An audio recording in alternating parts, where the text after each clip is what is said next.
ഇന്ന് നമ്മളൊരു സ്റ്റഫ്ഡ് ആലു പറാട്ടയാണ് ഉണ്ടാക്കാൻ പോകുന്നത്. രാവിലെ ബ്രേക്ക്ഫാസ്റ്റായി മാത്രമല്ല, കുട്ടികൾക്ക് ലഞ്ചായോ 4 മണിക്ക് ചായയുടെ കൂടെയോ ഒക്കെ കഴിക്കാൻ പറ്റിയ ഒന്നാണിത്. ഇതിനായി ഗോതമ്പ് മാവ് അല്പം ഉപ്പും ആവശ്യത്തിന് വെള്ളവും ചേർത്ത് ചപ്പാത്തിക്ക് കുഴയ്ക്കും പോലെ കുഴയ്ക്കണം. ഒരുപാട് സോഫ്റ്റായി പോകാതിരിക്കാൻ ശ്രദ്ധിക്കണം.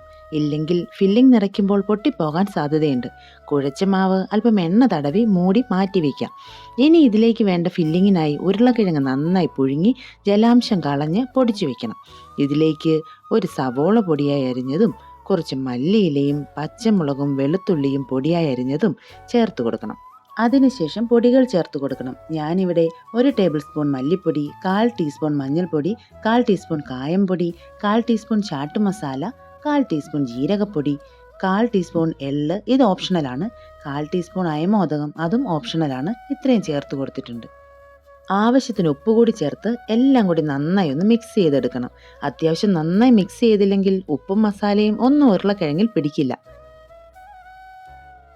ഇനി കുഴച്ചു വെച്ചിരിക്കുന്ന മാവിൽ നിന്ന് അത്യാവശ്യം വലിപ്പമുള്ള ഒരു ഉരുളയെടുത്ത് ചെറിയ വട്ടത്തിൽ ഒന്ന് പരത്തണം. ഇതിൻ്റെ നടുക്കായി നമുക്ക് ഫില്ലിങ് വെച്ചു കൊടുക്കണം. ശേഷം ഇതുപോലെ സൈഡുകൾ പ്രസ് ചെയ്ത് ഫില്ലിങ് പുറത്തു വരാത്ത രീതിയിൽ ഉരുളയാക്കി എടുക്കണം.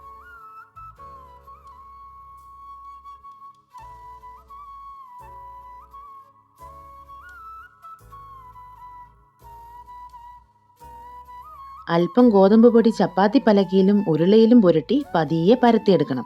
ഇനി നന്നായി ചൂടായ ഒരു പാനിലേക്കോ ദോശക്കല്ലിലേക്കോ ഇട്ട് പാകമാക്കി എടുക്കണം. ഇടയ്ക്കൊന്ന് മറിച്ചിട്ട് കൊടുക്കണം.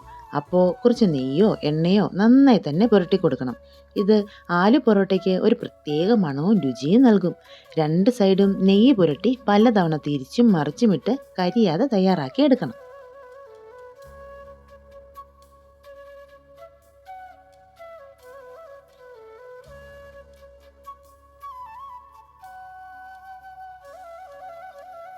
ദാ അങ്ങനെ അടിപൊളി ആലു പൊറോട്ട റെഡി ആയിട്ടുണ്ട്.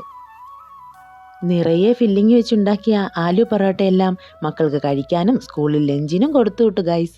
ലാസ്റ്റ് കുറച്ച് ഫില്ലിങ് വെച്ച പൊറോട്ടയാണ് നിങ്ങളെ ഈ കാണിക്കുന്നത്. ഇങ്ങനെ കണ്ടിട്ട് ഉണ്ടാക്കാതെ ഇരിക്കരുത്. അപാര രുചിയാണ്.